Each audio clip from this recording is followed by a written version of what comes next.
Why'd you do that? Have you seen the video of Europe singing that? What you are watching might be the oldest surviving footage of a Super Smash Bros. Game in the North Country. It's unclear who's playing, but the match took place at a SUNY Potsdam event titled Massive Medley Mixer. It was recorded and shared to YouTube by the founder of the Potsdam Video Gaming Club, just 1 month into the club's existence. The match itself isn't anything special, but my eyes lit up when I found it. Smash gameplay from almost 20 years ago at my small college in the middle of nowhere. If there's anywhere for this story to start, it's here.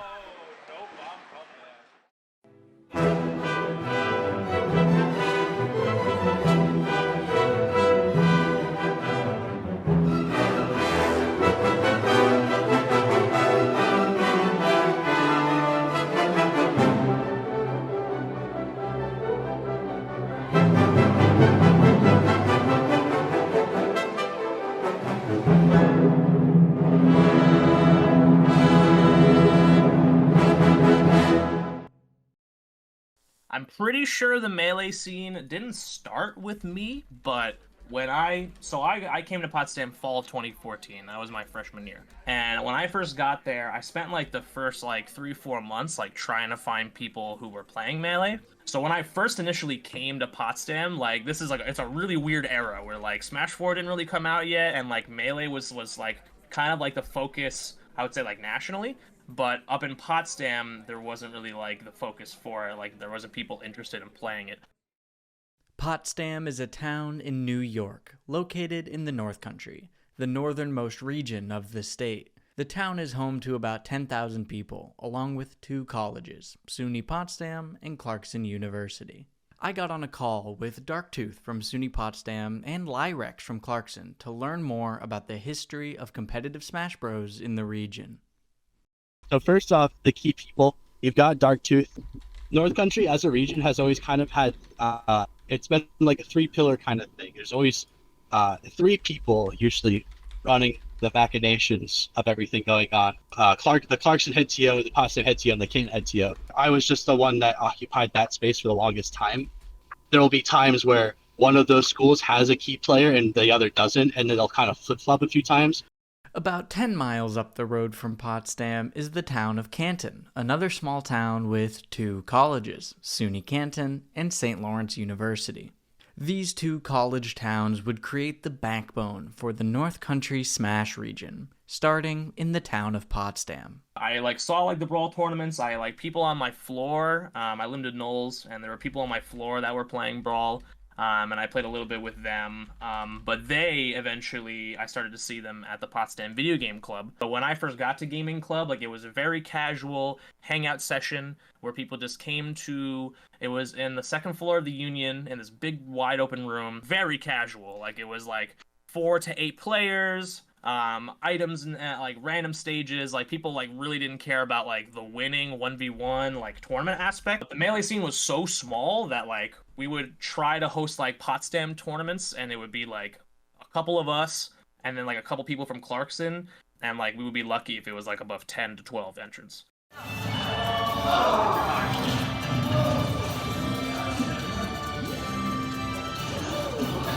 That is the Grands.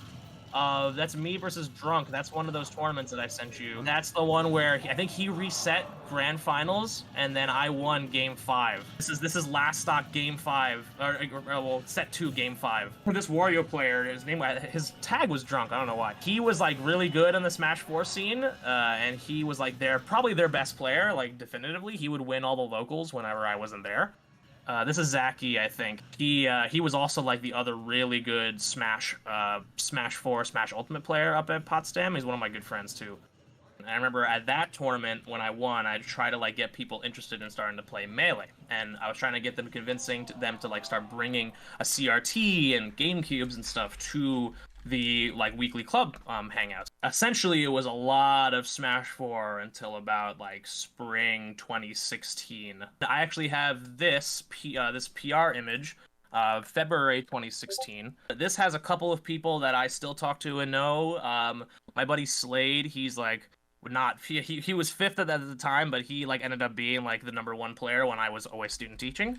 Six God was my other roommate James. He played Melee and StarCraft, but he like didn't really like focus super hard on Melee. He played mostly StarCraft. So Cranberry and Larfin, I know for sure were from Clarkson.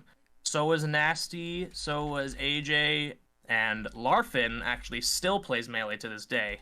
In Chicago, I believe. I don't know if he's power ranked there right now, but like he's actually gotten a couple of decent wins for himself. So we try to like recruit people that were playing in Smash 4 every week to like come try Melee. Like, you know, they'll come try and enter the bracket. Like, you know, everyone was afraid to enter the Melee bracket because they knew that I was just gonna win. The consensus, just like, why would I enter when Rosario's just gonna win, like get first place? Like, I don't want to enter to get second place. I'm just like, don't worry about me. Just get in the bracket.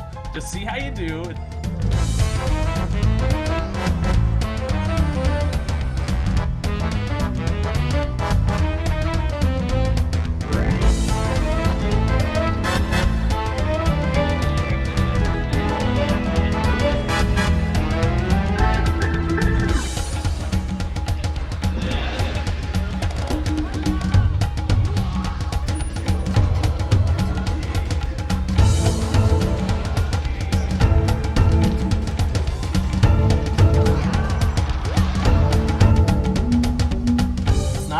Winning this, it's about, you know, testing yourself. You know, even if I wasn't here, you might not get first place. You know, try to just see how you do personally, which it ended up working.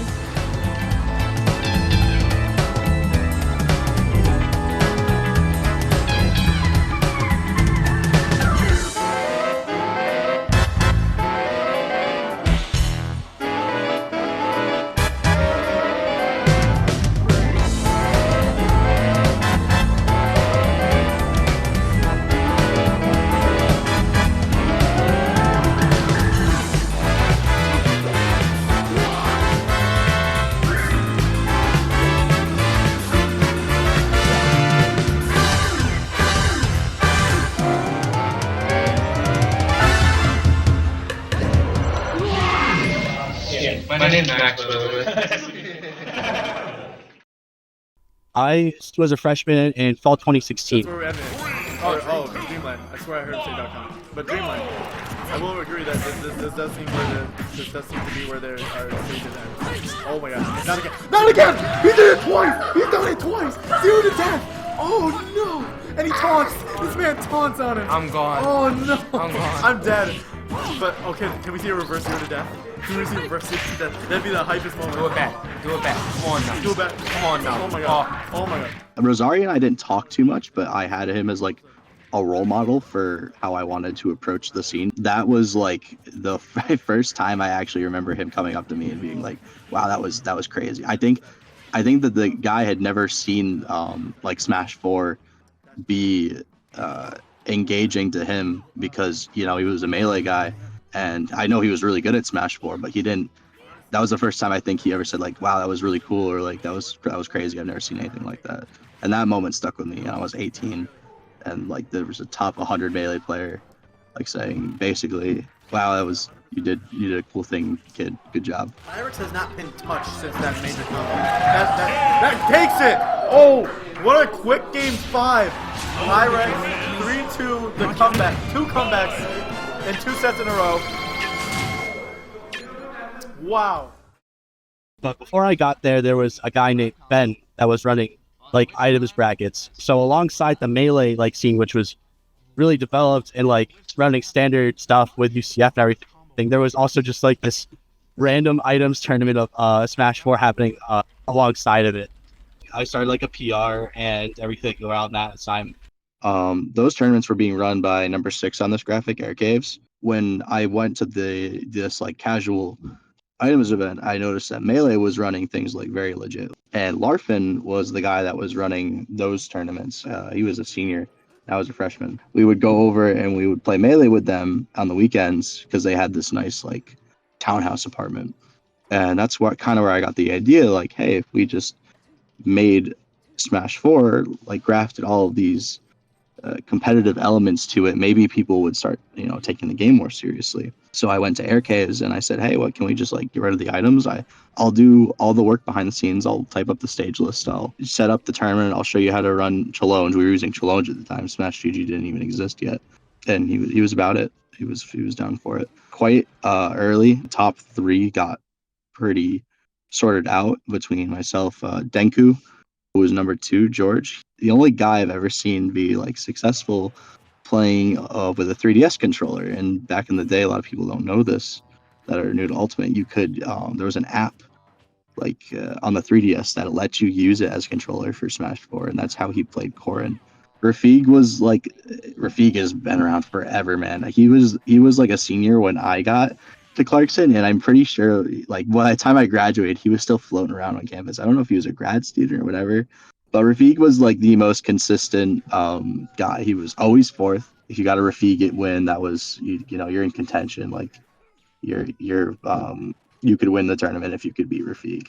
Typhon also is super old head. Like he was the only can guy back in the day that was like really active because he was like this adult who had like a car. we would all scramble in the back of his pickup truck and like drive to things. Leon was one of Zaki's friends. And Grapefruit, same thing. Grape has like probably the most famous North Country Smash clip, at least on the Smash 4 alt side of things. He reverse Falcon punched me in a crew battle and broke my shield to win the whole crew battle, which was it's nuts. I'm pretty sure there's a clip of it. I wasn't running things at that point. I was still working through the gaming clubs, which I'm sure kind of facilitated, at least until esports, like collegiate esports, became mainstream. It was very much the gaming clubs that facilitated a lot of these events. Eventually, I started to use like the notoriety of being like the top Smash player in the scene, whatever, to eventually become the president of the Potsdam Video Game Club. Why? Oh, Darktooth's still in it. I'm a Darktooth fanboy. Let's go Darktooth. It's all about clutching him right now. Unless Darktooth's not a Mango fan, then I take everything back. And then I'm rooting for the Mango man. Questionable up smash shadow shield. Grab. He's going to tech back. Of course he's teching back. Oh, is that it? Could just up air. One edge guard. Edge guard. Doesn't go high. Oh, he misses the choke. Oh, why would you tech in place? Darktooth. Bringing it back. What a Darktooth. And as president, then we started to host weekly tournaments where it was for Melee and for Smash 4. And people started to step up and started to come and actually wanted to host the tournaments each week. Clarkson really put a lot of the burden on their back of like hosting tournaments each week. They were always being consistent. Clarkson would have the weeklies, and then Potsdam had the monthlies. And there were 2 to 3, we'll call regionals a year. I was just a member of the gaming club as a freshman, and I was doing everything in my power I could to get on the e-board of the gaming club. I met Zaki Lindo, who goes by Zafros. This was like early 2017, I want to say.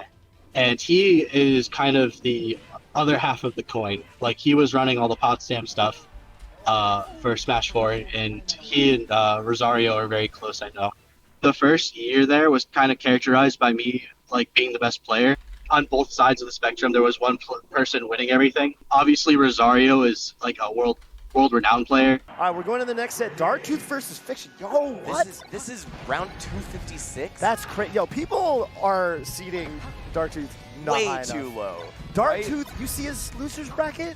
Darktooth and Prince Abu, 5th. Yeah, 5th at this teams, tournament. They almost beat HBox and Shudat. I know.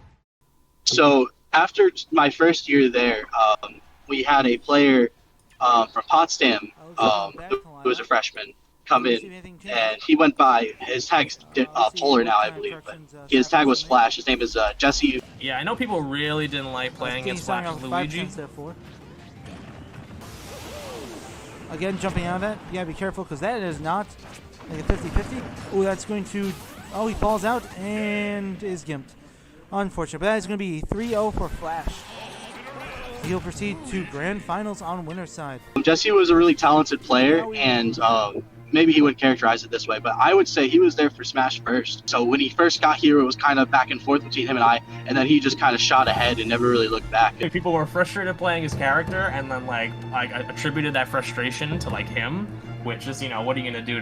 He's good at the game. He's beating you. You just gotta get good and get over it. So he kind of took over and just started steamrolling at everybody initially. So then it became a battle for third. Alright, so now we're going to another class fight in Greenland.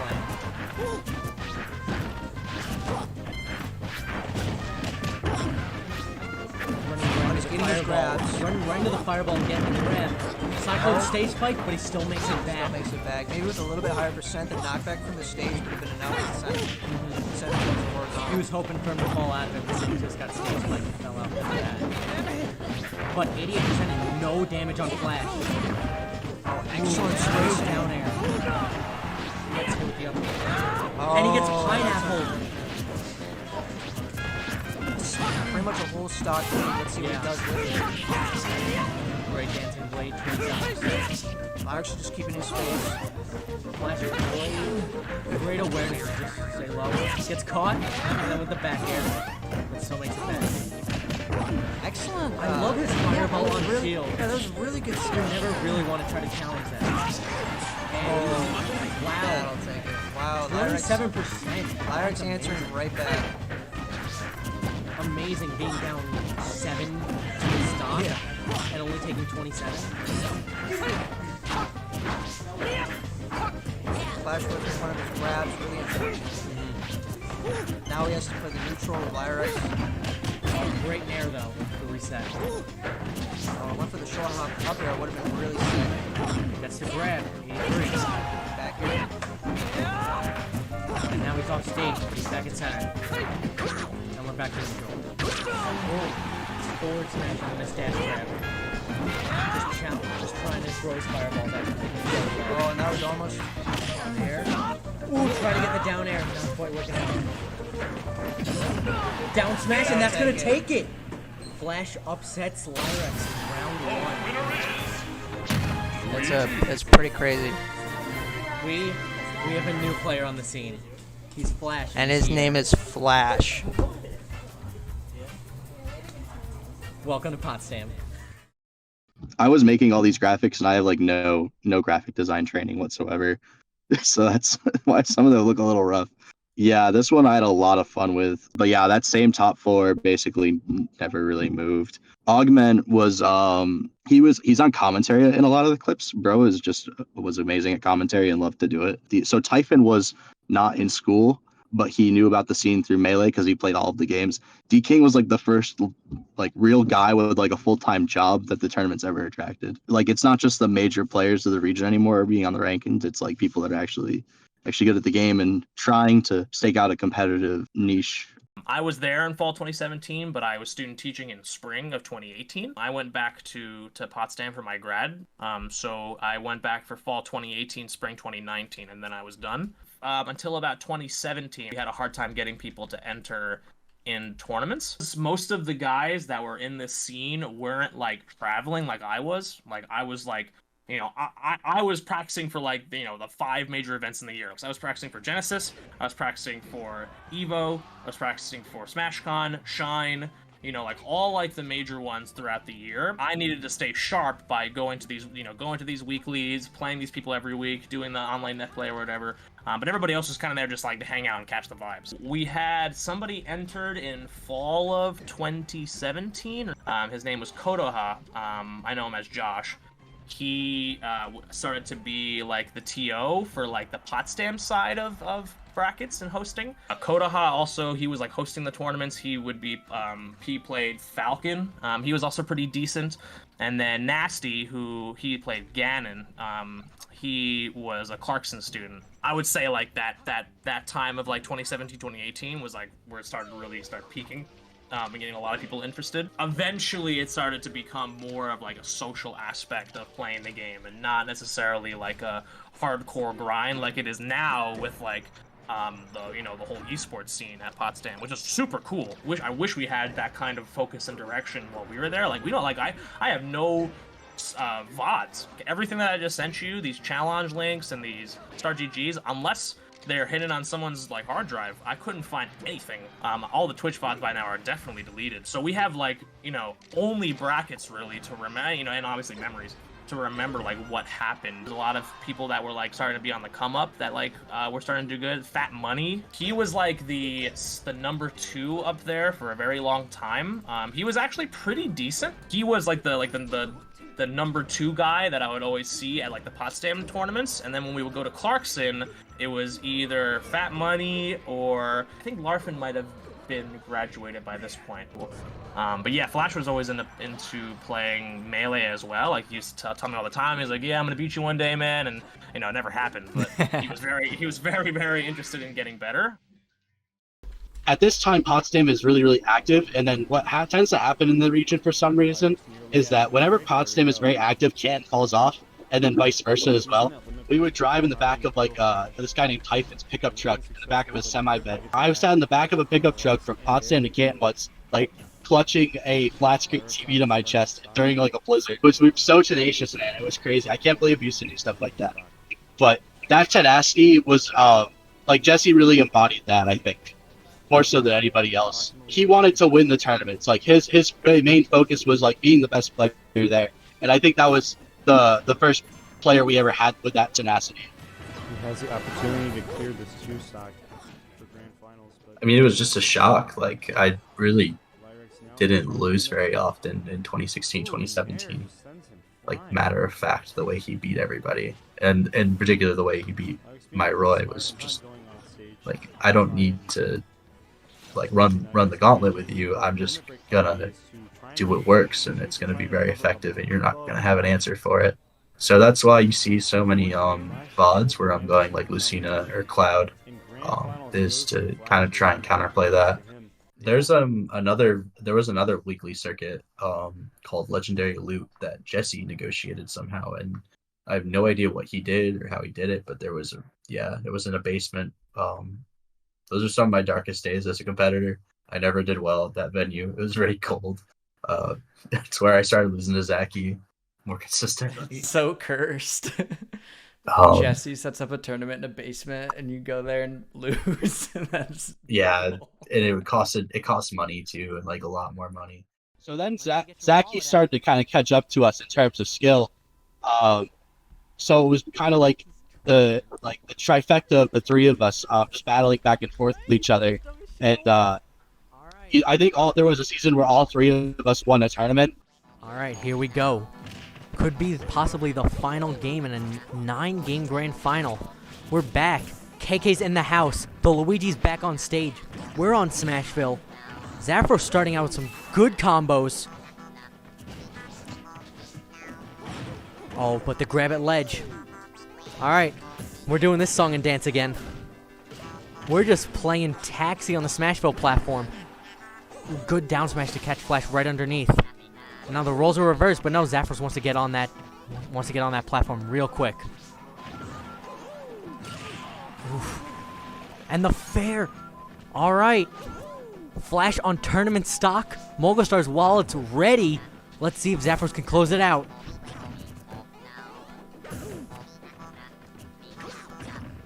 Rolls in. Ooh, great nair. Tries to get the Cyclone up. Jab on the platform. Maybe could have continued that. Forward throw. Fair. He doesn't have it. Zaffros will take it. And Zaffros, in his first tournament with both Flash and Liyrex in attendance, takes Night Fest 2.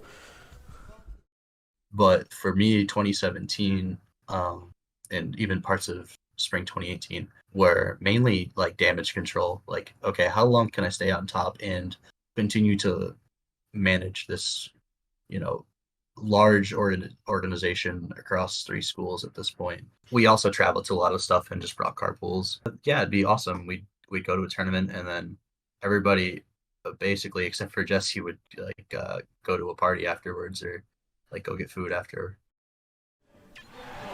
And we are going to go to the battlefield.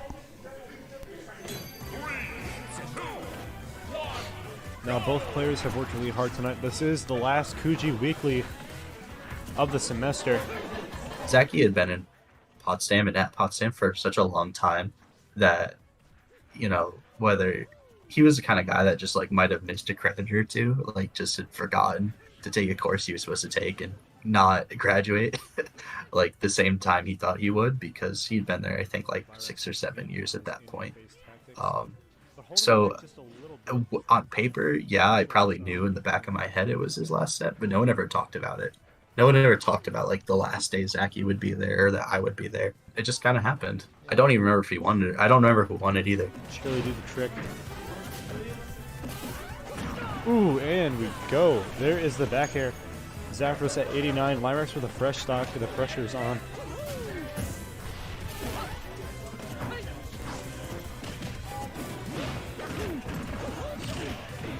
Nice.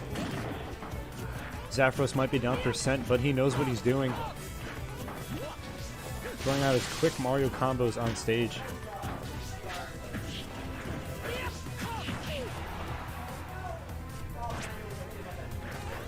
Zapdos reaching the 120 point.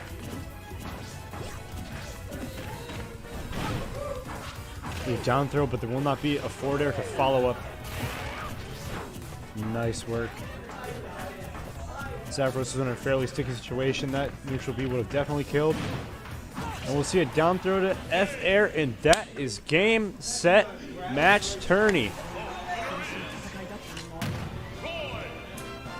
Congratulations to Liyrex, working hard to bring that grand finals.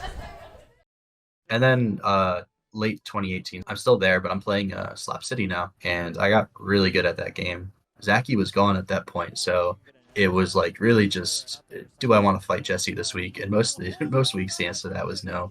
It was really just, we were all kind of waiting for Ultimate, especially after the game got announced. By the end of 2018, the Clarkson Smash Weeklies came to an unceremonious end.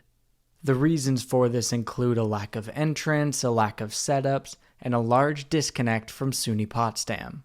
In the end, those involved felt that the current North Country Smash community was not as welcoming as it once was. Yeah, I mean, if the history of the Potsdam Smash scene rings true, is that, as long as there's love for the game, like the people who love the game and want to keep hosting things, as long as that's there, there will be events hosted and people will still be playing it. Kreestab was hosting events for us at one point, on a weekly basis, and he would go 0-2. He was not very good at the game, and he proudly liked that, and that's okay. But as long as there is interest and love for the game, that's what I was saying to the people before I graduated. I was like, listen, the scene will stay alive if people are playing. Just keep the interest of the game alive by keeping it there, playing it every week, having it out there, and trying to spread the news and interest about it by doing things that are out of the box. You can't really help when, as a school, things are kind of on the downswing. But, I'm trying to make the best out of a bad situation. I sent you a tweet, and that image you can see there's actually 3 dots up in Potsdam, Kansas, St. Lawrence. No, that's truly, I'm not being hyperbolic. I'm married now. I have worked full-time as an engineer, and this truly is still the defining achievement of my life. The fact that people know what North Country is, that there's a role for North Country in the Upstate General server, that a North Country player won an out-of-state regional went through the woods in Vermont over me. Everything about North Country, and seeing that mentality of we are going to dress up a trash can in a nice 3-piece suit, and we're going to continue to do that into perpetuity, is just, I'm so happy that is still a thing. I don't worry about it dying anymore. I used to when I was, now I'm on 2nd or 3rd cycle, and it's funny because the guys that just left there, when they heard that Top Blast Zone was, the venue, they lost the venue, they were like, all our hard work is going to go away. Oh no, the region's dying, but I don't worry anymore because I've seen it happen so many times. Somebody will come back. There will be somebody, I was as a high school senior, messaging the college I had gone to, is there a gaming club on campus? Do you guys play Smash Brothers? There's just too many schools there.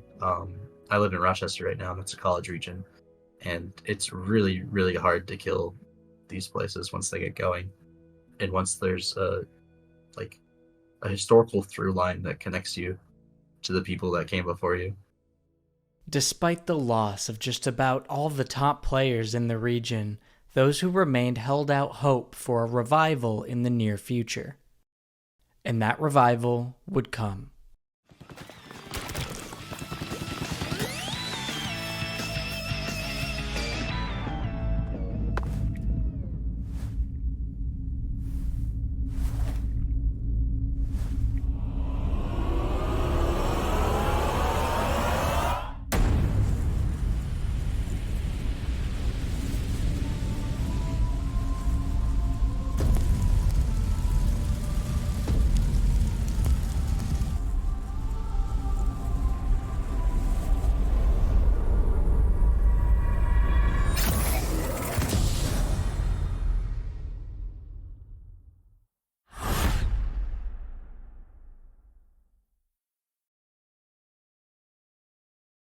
One funny story I want to tell, whether it's for just B-roll or whatever. Every now and again, a frat house would like run a tournament. They'd usually pay out like good money, but it was just basically like a scheme to get people on their mailing list, like freshmen on the mailing list, right? They'd run like the game was always different. One year they ran PM for some reason, but one year they ran Brawl, and they all knew me by the time I was a senior, because it was like, oh, here's the guy that just like comes to the event, doesn't sign any of the email lists, and wins the tournament and goes home. So it's like, oh, we can't like actually tell him to go home because then we'll get in trouble. But the last year they did it, they ended up running PM, and Typhon was there randomly. So I didn't tell anybody about these events because I just wanted to like go in, get my big check, like literally like they had the big printed checks, and go home. And Typhon's there, and I'm like, oh no, I have to play Typhon in PM, and dude's like pushing 30 at this point. Like I don't no idea how he found out about this, but turns out he's really good at PM. So we're playing Roy Snake, and I don't remember what happened, but at some point, like I was going to, because I even helped these guys like run the bracket a little bit more efficiently, because they didn't like, these are just frat dudes, they didn't know what they were doing. Legit, like nothing against them, they just didn't know how to run a tournament. Like you run winners first and then you run losers. And at one point while I was helping them run the tournament, I went down to like pick up a CRT or something, and my pants ripped. So I played like grands against Typhon with like a giant hole in my pants. And I didn't want to take any pictures because of that. So there's like literally no record of who won that event. They didn't get my name. They didn't get anything. They just handed me a thing and left.